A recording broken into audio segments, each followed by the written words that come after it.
Sveiki! Šį kartą tupiu ant šlaito ir noriu Jums šiek tiek papasakoti apie pakalnutę. Apie paprastąją pakalnutę. Dabar jau čia matau žiedelį jau į pabaigą, nes vaizdo įrašą darau jau birželio mėnesį. Pakalnutės paprastai pradeda žydėti gegužę, taip apie gegužės galą ir birželio pradžiai taip pat dar galima pamatyti ją žydinčią. Bet netgi pats pavadinimas Convallaria majalis, latiniškas pavadinimas, konvalis, tai yra tarsi slėnis verčiasi, o majalis tai yra, turbūt žinot, angliškai, vokiškai gegužė yra May, Mai, tai tiesiog toks gaunas kaip gegužės augalas, slėnio augalas. Ir angliškai, pavyzdžiui, paprastoji pakalnutė vadinasi Lily of Valley, tai tarsi slėnio lelija, o vokiškai Maiglöckchen, tai yra gegužės varpeliai. Ir šitas augalas, va, kaip ir dabar išgirdote, yra įvairiose šalyse paplitęs, žinomas įvairiose šalyse, realiai visam pasaulyje, nes natūralus jos paplitimas siekia tiek Europą, tiek Šiaurės Ameriką ir tiek Aziją. Tai jinai tikrai labai plačiai paplitus ir praktiškai visas pasaulis ją žino. Europoje, aišku, jinai tikrai labai žinoma ir net ir galima paminėti tokį įdomų faktą, kad Kate Middleton per vestuves su princu jinai turėjo pakalnučių puokštę. Čia atsiprašau, labai juodai puola dabar, tai truputėlį teks su jais mums pakovoti. Taigi, pavyzdžiui, Prancūzijoje pirmasis gegužės sekmadienis yra netgi laikoma pakalnučių diena ir Suomijoje, pavyzdžiui, pakalnutė yra netgi tradicinis tautos simbolis, man atrodo, laikoma ir tiesiog labai gerbiama ir kai kuriuose vakarų Europos šalyse pakalnučių puokštės dovanojimas jau reiškia tokį kaip rimtą norą susižadėti.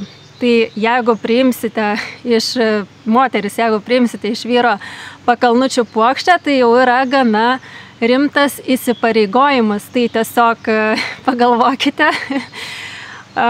O iš tikrųjų Lietuvoje mes daug kas tikrai matėme, labai daug kur ir pardavinėjamas pakalnutės, ypač pavasarį, gegužę. Turgeliai tiesiog kvepia pakalnutėmis, kvapas labai labai ypatingas, labai išskirtinis. Ir turbūt tikrai ne vienas esat užuodę ir tiesiog labai tai yra ir gražus, dekoratyvus augalas ir labai nereiklus, kalbant apie auginimą. Kaip matot, jis būna paplitęs ir prie senų sodybų, bet ir Lietuvoje jisai natūraliai auga, tai nėra atvežtinis augalas, bent jau taip kai kurie šaltiniai teigia, kai kurie teigia, kad jisai atkeliavo iš kitur, čia buvo labiau introdukuotas, bet mes dabar taip tiksliai to neišsiaiškinsim, neatkapstysim. Tai tiesiog nuo seno laikoma, kad tai yra natūraliai Lietuvoje augantis augalas. Ir dabar pakalnutė, kodėl jinai taip plinta, mes galim ją pamatyti tiesiog tokiais ištisais žalynais suaugusią. Ir jinai tiesiog labai plinta, kaip kokios garšvos, kaip dilgėlės, jinai plinta šakniastiebiais. Ir dėl to galim pamatyti, kaip jinai po truputį užima vis daugiau erdvės. Jai labai patinka mišrus lapuočių miškai, labai patinka slėniai, kaip ir sako pavadinimas Convallaria. Taip pat jai patinka šlaitai. Dabar va aš irgi šlaite, čia tų pakalnučių, neaišku, ar čia buvę sodybos šeimininkai jų užvežė, užsodino, ar jos čia natūraliai, bet manau, galbūt ir natūraliai jos čia paplitusios. Bet nuo senų laikų pakalnutės buvo auginamos ir sodybose, ir darželiuose kaip dekoratyvinis augalas, kaip nereiklus augalas. Dažniausiai dėl gan intensyvaus jos plitimo jisai būdavo sodinamas jau pakraščiuose darželio. tiesiog prie tvoros, kad labai, jeigu į gėlyną tiesiai pasodinsit, gali labai ir užgožti kitus augalus, nukonkuruoti. Tai tiesiog ją reikia šiek tiek kartais ir apriboti, jeigu auginate. Dabar tai buvo dažnas ir kapinių augalas, kapinėse taip pat sodinda. Dėl uodų šiek tiek teko nutraukti reportažą, bet vėl grįžau, apsipurškiau purškalų nuo uodų stipriai kvepiančių, tai galbūt kažkiek padės, galbūt ne, žiūrėsim. Taigi, kur baigiau? Apie kapines, kad kapinėse būdavo auginama dažnai, sodybose būdavo auginama. Taip pat su laiku atsirado ir įvairių veislių pakalnutės, tai yra ir plena pilna viduriai žiedais, ir rozėja, rausvai žiedais pakalnutės labai gražiai atrodo, kiek aš pasižiūrėjau internete, pati auginusi nesu, bet tikrai labai gražiai atrodo. Tai tiesiog, aišku, kodėl tos veislės išvedamos, tiesiog dėl nereiklumo. Tai va, jeigu turite didesnius plotus kažkur sodyboje ir tiesiog po medžiais neturite ką pasodinti, tai pakalnutės yra gan neblogas variantas, jeigu neišsigasite jos tokio gan didelio agresyvaus plitimo. Beje, pakalnutės plinta ne tik šakniastiebiais, bet jos plinta taip pat ir sėklomis. Apie uogas tuoj pašnekėsime.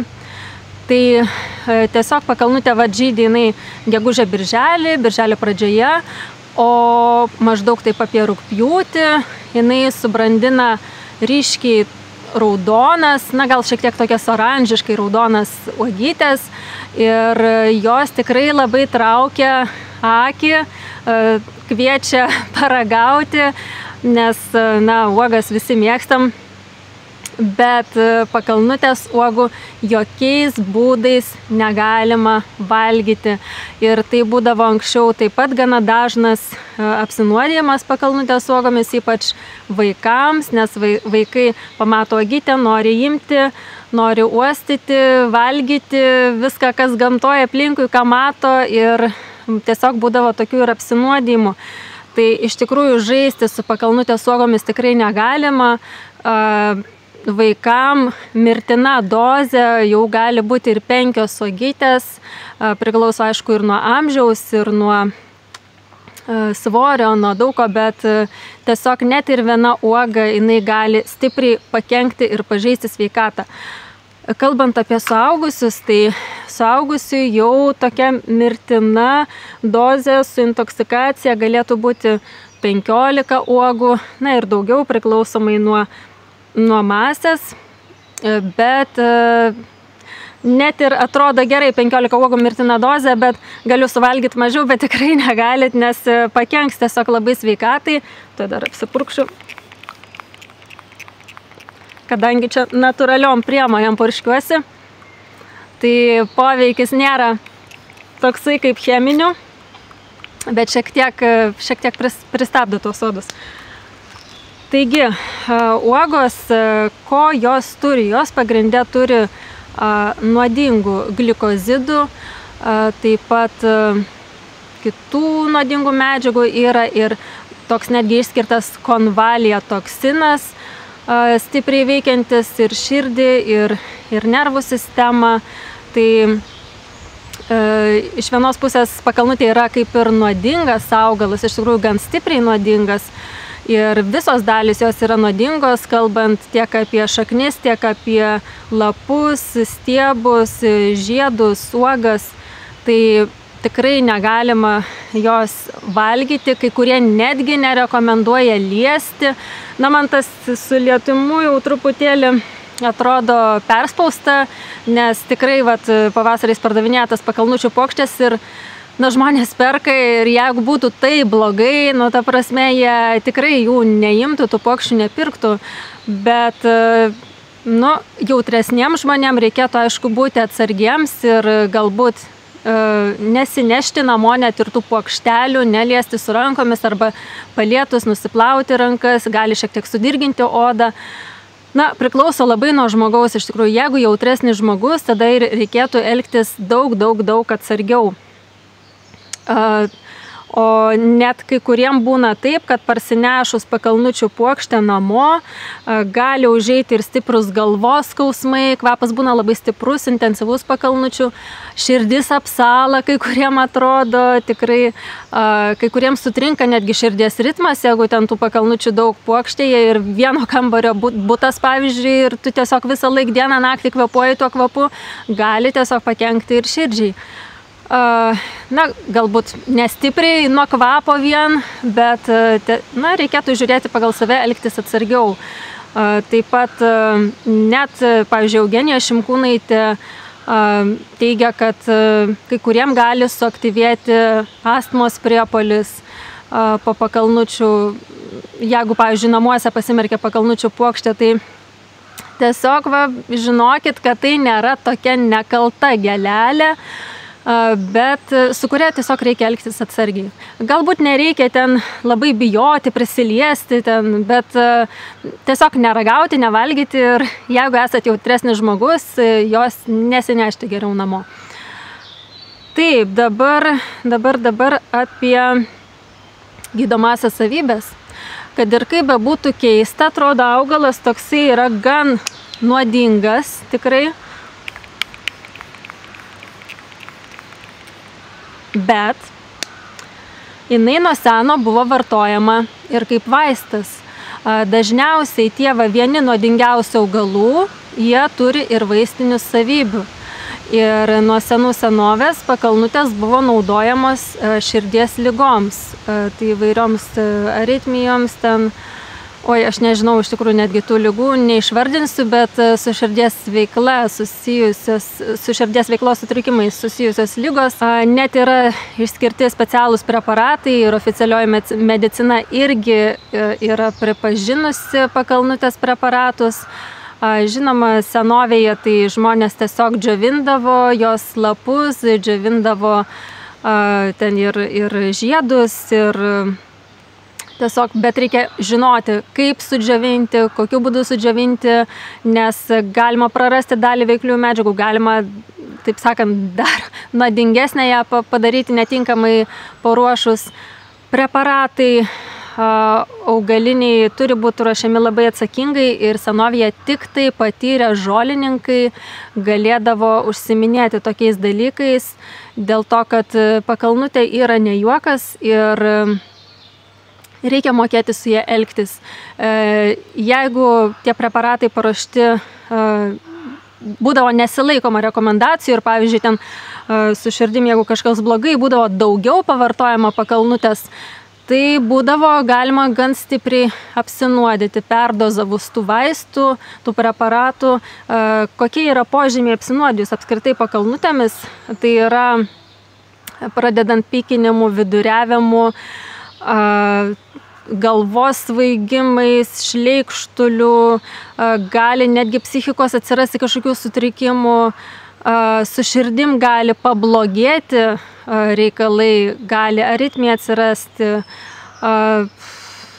drebulys, įvairių, tiesiog ir įvairių tokių apsinuodijimų yra požymių ir dėl to žaisti tikrai savivaliauti, taip sakant, pačiam gamintis tos preparatus tikrai nerekomenduojama ir pačiam vartotis savarankiškai be gydytojo priežiūros pakalnučių, ten džiovintų ar kokių, geriau to nedaryti, ypač šiais laikais, kai žmonės mėgsta savarankiškai viską pasidaryti.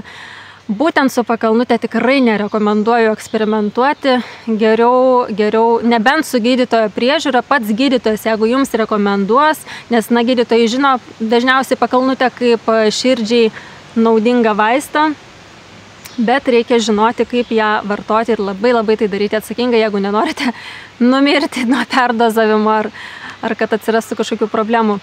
Sveikatos dar daugiau. Dar kalbant apie uogas, jeigu, pavyzdžiui, patys auginatės pakalnutės ir turite mažų vaikų, tai reikėtų pasirūpinti, kad tiesiog vaikučiai neragautų uogyčių, nevalgytų jų. Tai vienas iš būdų, jeigu prie namų, pavyzdžiui, auga pakalnutės, tiesiog po žydėjimo žiedus išskainioti. Kitas būdas tiesiog uogas nuskinti jau joms subrendus, na, tiesiog, kad išvengtumėt galimų apsinuodijimų, nes, na, vaikučiai ima viską į burną, ką mato aplinkui. Taigi, dar įdomus dalykas, kad nuo senų laikų pakalnutės turėjo įvairiausių pavadinimų, būdavo vadinamos įvairiai. Ir vienas tokių žymiausių daugam pavadinimų senovinių, tai yra konvalijos, pakalnutės vadindavo konvalijomis. Tai yra iš tikrųjų nuo to latiniško pavadinimo konvalarija, majelis.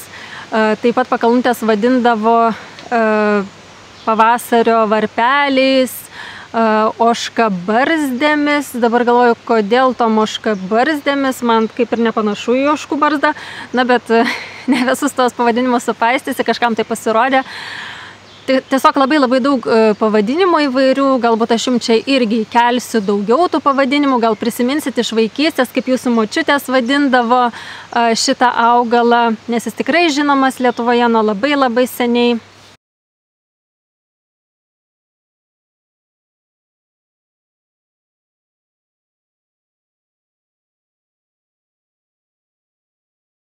Ir būdavo naudojamas ne tik vaistiniais tikslais, ne tik puokštelėms, bet taip pat būdavo naudojamas ir dažams. Tai žali pakalnučių lapai vasarą rinkti, vasaros pradžioj būdavo naudojami audiniams dažyti, tai dažydavo tamsiai žalia spalva, o rudenį rinkti lapai nudažydavo geltoną berods spalva.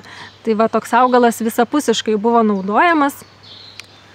Dabar daugam kyla klausimas, ar pakalnutės galima skinti, jomis prekiauti, į puokštes dėti.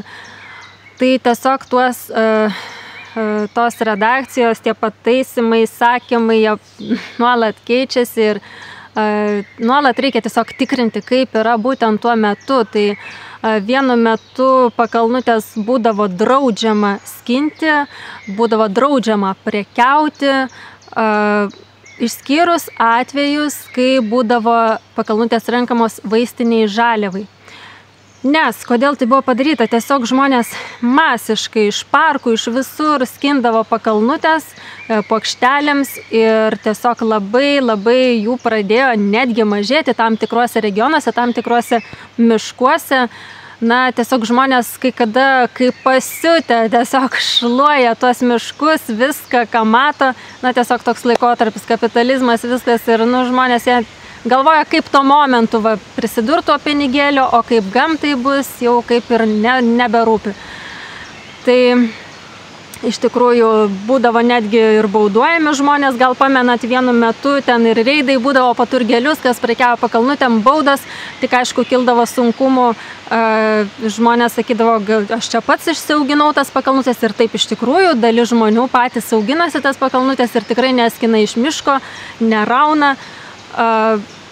Tai sunku yra tai nustatyti, bet dabar, kaip aš suprantu šiuo momentu, nors man yra sunkus tais įstatymais su tom redakcijom, bet kaip aš suprantu dabar pagal galiojantį įstatymą pakalnučių rinkti ir prekiauti nėra draudžiama skinti, ta prasme, tai didelio nusikaltimo nepadarysite, tik kaip sakiau, nuolat tikrinkite tas redakcijas, nes galbūt žiūrėsite šitą vaizdo įrašą po keliarių metų, gal jau bus vėl pasikeitę, kaip ir su meškiniu česnaku nuolat keičiasi, buvo išimtas iš raudonosios knygos, tada vėl sugrąžintas, nes žmonės pradėjo masiškai maišais, tiesiog šiukšlių maišais rinkti juos ir, nu kaip, augalai tada nyksta, tai yra natūralu.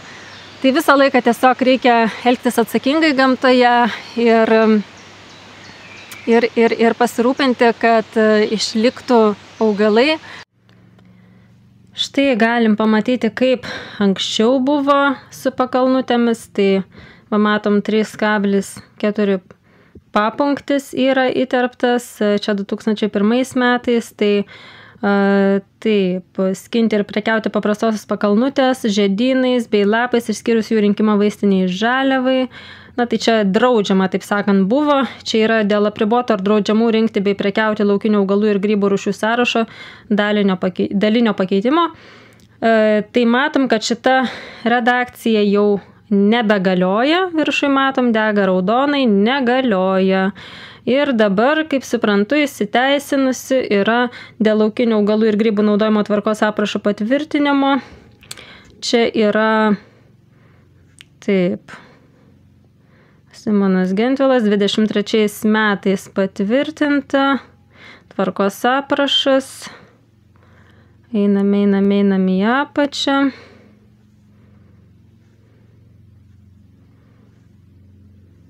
Ir ribojamų ir draudžiamų naudoti laukinių augalų ir grybų rūšių sąrašas, tai yra visų rūšių vandens lelijos, visų rūšių šilagėlės, visų rūšių gegužraibinių šeimos augalai, orchidėjiniai kitaip, miškinė lelija, lieknoji plukė, didžiažiedė rusmenė, visų rūšių pataisinių šeimos augalai, paprastasis burbulis, pavasarinė raktažolė, miškinis česnakas. Tai šie augalai yra ribojami ar draudžiami rinkti, matom. Bet pakalnutės šiuo metu čia nėra. Ir kaip matom, šita redakcija šiuo metu galioja, viršui dega žalia. Tai tikėkime, kad aš čia neprigribavau, teisingai jums viską pasakiau, jeigu suklydau, pasakykit, nes aš tose įstatymuose man yra pats baisiausias dalykas po juos naršyti ir ieškoti kažko. Labai šito nemėgstu ir labai nesigaudau šitos dalykuose. Na, bet šitą pavyko surasti liktai, kas yra ribojama ir kas ne. Na, o dabar pakalbėkime apie dar vieną svarbų momentą, kaipgi pakalnučių nesumaišyti su meškiniu česnaku. Kadangi dabar meškinis česnakas yra labai populiarus, tai pavasarį žmonės traukia į gamtą pasirinkti meškinio česnako lapų ir tiesiog yra atveju, kai ir apsinuodija, nes prisirenka ne meškinio česnako lapų, o pakalnučių lapų. Ir dėl ko kyla šitas nesusipratimas? Kyla būtent dėl to, kad jie paprastai auga labai panašiomis sąlygomis, tiek meškinis česnakas, tiek paprastoji pakalnutė. Jie abu mėgsta šlaitus, mėgsta tokias miškingas vietas ir dažnai jų augavietės tiesiog persipina. Ir toje pačioje vietoje mes galim pamatyti tame pačiame plotelėje augančių ir pakalnučių, ir meškinių česnakų. Tai kaip galima atskirti? Čia tai aš esu pasisodinusi meškinį česnaką, tikėkime, jisai čia prigis šlaite. Taigi matom čia meškinio česnako lapelius, jie taip atrodo, visi auga iš apačios, tuoj truputėlį čia atlaisvinsim, tokio kaip ir pagrindinio stiebo nėra meškinio česnako, nenoriu sufokusuoti. Na, bet esmę turbūt supratote. Čia žiedinėlis jau nužydėjęs, jau seklytės brandinasi, labai tikiuosi, kad pasisės čia meškinis česnakiukas, nes jam čia šiaip turėtų patikti, tokie panašiai augavietė į pakalnučių. O dabar pasižiūrim, patikrinkim, kaip atrodo pakalnutės lapai. Pakalnutės lapai yra tokie. Ir kuo jie išsiskiria, jie išauga iš tokio vieno stiebo. Tai lapai ne nuo pat apačios kaip meškinio česnako, tik išdygė ne vienas lapas, o pakalnučių lapų paprastai būna iš vieno stiebo 2 lapai paprastai išauga. Ir čia mes matome ant vieno stiebo 2 lapai, o meškinio česnako lapų daugiau ir jie taip iš pat apačios, ne ant stiebo, bet iš pat apačios, kiekvienas ant savarankiško stiebo lapas. Tai čia yra vienas iš požymių, kaip atskirti.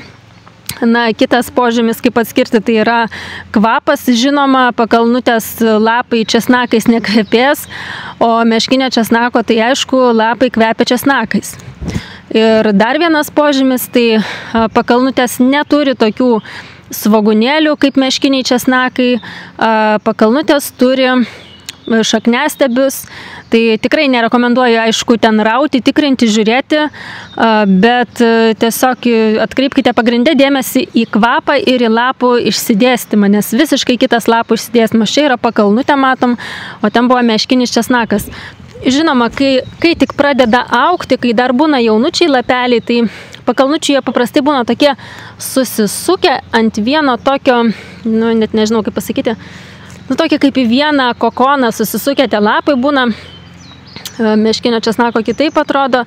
Ir vat jaunus lapelius irgi gan sunku yra atskirti, bet va vėl atkreipkite dėmesį ant vieno stiebo 2 lapai. Tai vat iškart galima suprasti, kad tai bus pakalnutė.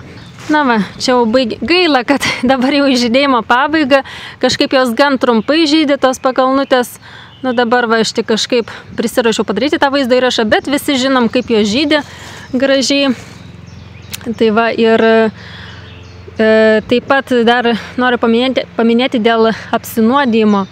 Tai apsinuodijus pakalnutėmis, jeigu konkrečiai žinote, kad tai yra apsinuodijimas, žinoma, iš karto reikia ten kviesti greitai ir taip toliau, bet jeigu greitoji labai vėluoja, tai pirmas dalykas, ką reikia daryti, tai išplauti skrandį po apsinuodijimo pakalnutėmis. Ir tada jau medikai atliks tolimesnius savo darbus. Tai va, tiesiog turėkite omenyje, jeigu atsitiktų toks avarinis atvejis, iškart medikams skambinti, paaiškinti problemą, geriausia išsiaiškinti nuo ko. Ir, kaip ir minėjau, geriau neeksperimentuoti patiems su pakalnučių preparatais, nes visų antra dar yra toks momentas, kad pakalnučių preparatai, didelė dalis tų veikliųjų glikozidų, jie skrandyje suskyla. Ir, pavyzdžiui, medicinoje yra dažniausiai naudojamos ampulės, tiesiai leidžiamos į veną ir poveikis jau po 5 arba 10 minučių pasireiškia tas teigiamas širdžiai poveikis. O skrandyje dalį tų vaistinių savybių mes prarandam, tiesiog suardomi tie glikozidai. Na tai tiesiog dar viena iš priežasčių, kodėl nelabai verta patiem gydytis savarankiškai. Tiesa, taip pat svarbus momentas, pakalnučių žiedų plokštelių geriau neneškite į darželius, vaikučiai gali net ir nuo kvapo šiek tiek apsinuodyti, taip pat neneškite į ligoninės, ligoniams pasveikinti, pasveikus po ligos arba pasitikti ligoninėje, tai nes ypač širdininkams neneškite pakalnučių, tiesiog, kad nepablogėtų situacija, nepablogėtų sveikata, tai galvokime apie kitus. Ne visi tai žino, kad pakalnutė yra nuodingas augalas, tai tiesiog šio vaizdo įrašo vienas iš tikslų taip pat yra informuoti, kad su šituo augalu elgtumėtės atsargiai. Taip pat verta paminėti, kad pakalnučių kvapas, pakalnutės buvo naudojamos ir parfumerijoje. Iš jų būdavo gaminamas ir eterinis aliejus, absoliutai, bet šiais laikais dažniausiai, jeigu mes matom kažkur tai ant skalbimo miltelių pakelių ar audinių minkštiklių ar dar kažkur tai, ar atrodančių buteliukų kaip eteriniai aliejai, nors ten nėra eterinis aliejus, ten aromatinis aliejus, neapsigaukite, nes greičiausiai ten bus sintetiniai kvapai, yra atkurtas sintetinis pakalnučių kvapas ir jisai iš tikrųjų nieko gero neduoda ir jokio teigiamo poveikio neduoda, netgi girdėjau, kad gali dirginti ir odą ir visokių ten kitokių yra neigiamų tokių dalykų, tai nesusižavėkite tais dirbtiniais pakalnučių kvapais. Tikrai ten yra nieko gero. Taigi, ačiū, kad žiūrėjote, tikiuosi, kad buvo įdomu. Kviečiu užsiprenumeruoti šį kanalą, kas dar to nepadarėte. Kviečiu spausti patinka, jeigu patiko. Kviečiu pakomentuoti. Taip pat kviečiu pasidalinti, galbūt auginate dekoratyvinės pakalnutės, ten rozėją ar plieną ar dar kokias veislės. Kokių įdomių dalykų galbūt dar žinote, įdomių faktų apie pakalnutės, tai bus įdomu paskaityti komentaruose. Taip pat, kas norite prisidėti prie šio kanalo, paremti šį kanalą, tai kviečiu tapti Gamtos poezijos patronais, tai yra nuoroda aprašyme, kaip galima tai padaryti. Ir tiesiog ačiū visiems, kad žiūrėjote ir susimatysim kitose laidose. Iki.